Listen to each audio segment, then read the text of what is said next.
Hello everyone, I just got this sweet new tablet. This is Samsung's best highest end tablet. It's the Samsung Galaxy Tab S2.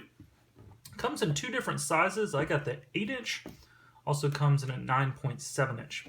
These are roughly equivalent to the iPad Mini 4 and the iPad Air 2 in size and specs and overall build quality. So let me mention why I got this. What drew me to this tablet is the display. First of all, it has a 2048 by 1536, which is QXGA. That's compared to the 1980 by 1920 by 1080, which is considered 1080p. So it's a higher resolution than 1080p, although it has a different aspect ratio. It has a 4.4 to 3 aspect ratio rather than a 16 to 9 aspect ratio. What that means is that it is more squarish. It's not as long and skinny as most phones. That does mean when you're watching movies, it'll have letterboxing, the black bars at the top and the bottom. But if you're browsing the web or doing other tasks, it could actually be better. And plus, I don't really mind the letterboxing, especially when you're holding it in such a way that your thumbs might be over the letterboxing. So the display is one reason that I got it. The speed is a 1.9 gigahertz plus 1.3 gigahertz octa-core processor. What that means is it supposedly gets better battery life because when it's doing something that is not very CPU intensive, it switches to the 1.3 gigahertz processor and uses less battery power. It has 3 gigabytes of LPDDR3 RAM, which is really good. And it has 32 gigabytes of internal memory, but it also has an expandable micro SD slot, so you can put a 128 gigabyte micro SD card in there. One thing to note, perhaps not everyone knows this, but the memory that is internal to the tablet is for apps. The micro SD, that is the expandable storage, is for content. So even if you have a 128 gigabyte micro SD card in there, that would be for pictures, movies, that sort of thing. The apps need to live on the 32 gigabytes. But most games are under a gigabyte. Really fancy graphics intensive games are over a gigabyte, but probably average. Most games are around half a gigabyte, and most non-games are less than that. So I'm thinking that that will be enough storage. This is the black version. The final reason that I got this is it is extremely thin and light, and most importantly light. It is 9.35 ounces, which is crazy light. I think it's the lightest one that I could find of anything even closely resembling the specs on this thing. It's even lighter than the iPad Mini 4, which is amazing. The reason for that is I plan on doing some traveling with this, and I want something that's light as possible, but more importantly, I found that I use it when I'm lying in bed or on the couch, and holding it up constantly can get tiring on the hands. So I wanted something that would be just as light as possible and as comfortable to use. So let's go ahead and open it up and we'll have a look at it. It's got these little tape parts right here. All right. Beautiful box. I don't know if you can see on the camera, but it's kind of like pearlescent. I don't know if that's a word, but pearlescent would describe it. So here we have, this is kind of like a soft fabric-y thing. There's a tab that's sticking there right there. So this is the tablet itself. Pretty amazing. Let's put that aside for a minute and see what else is in here. This is a little tool for opening the micro SD slot. I'll show you that in a minute. Power adapter. Pretty light, pretty compact. Cable, quick start guide,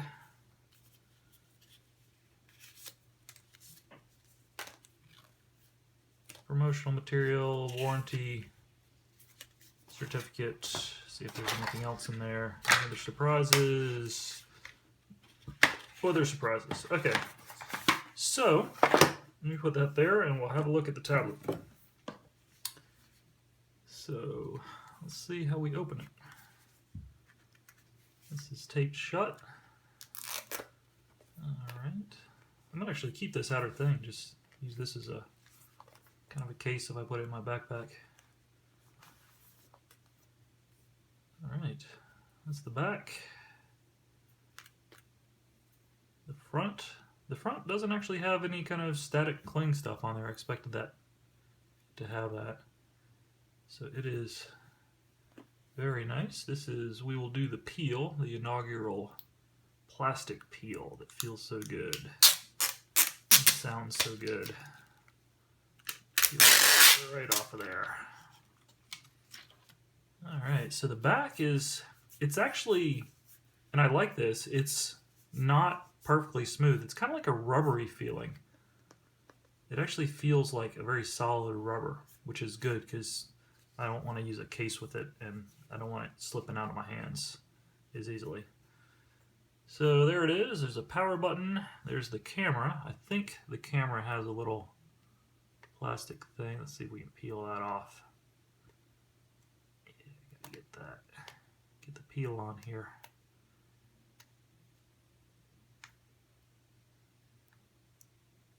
There we go. And the last sticker is the model number sticker. Peel that off, and there you go. So it is fully unboxed and unpackaged now. So on the back we have the camera and two buttons, which I can only imagine are... Actually, I have no idea what those buttons are. If I find out, I'll put it in the description. But on the right-hand side, we have power button, volume rocker, and I don't know if you can see it, but this is the micro SD slot. And let me go ahead and show you how that works with my little tool. So this, if you lose this, you can use just a pin or something pointy. But basically what you do is you just, the way I understand it, is you just poke it in that hole, and then that pops up. And you grab it like that, you stick your little micro SD card in there, and it looks very nice. This is aluminum or magnesium or some kind of alloy that has a very nice looking bevel, and it feels pretty good on the hands too. Actually, it feels really good. It's not sharp, it's not uncomfortable to hold, and it looks really nice because the metal, the alloy, shows all along there, very shiny, and you can see it in that slot too and along the buttons. So you put your card in there and then you just push it back in. I think it went this way. You just push it back in and let's fire it up.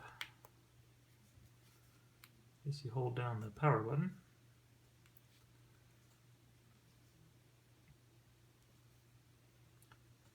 Intro screen's coming up.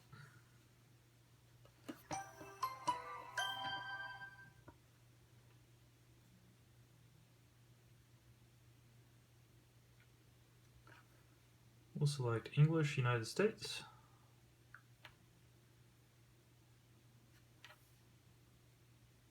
And I'm going to leave it here. Actually, we'll go on to the...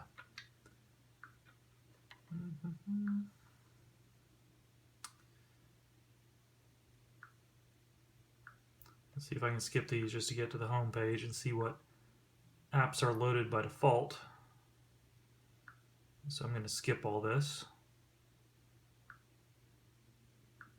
I'll have to go through the menus and find that to set it up later. See if it'll even let me set it up, or skip that, I should say. I'll do that later. Okay, there it is. So this is the stock Android, or no, I'm sorry, not the stock, and it's Samsung's version of Android. I think it's 5.02 that comes on here automatically.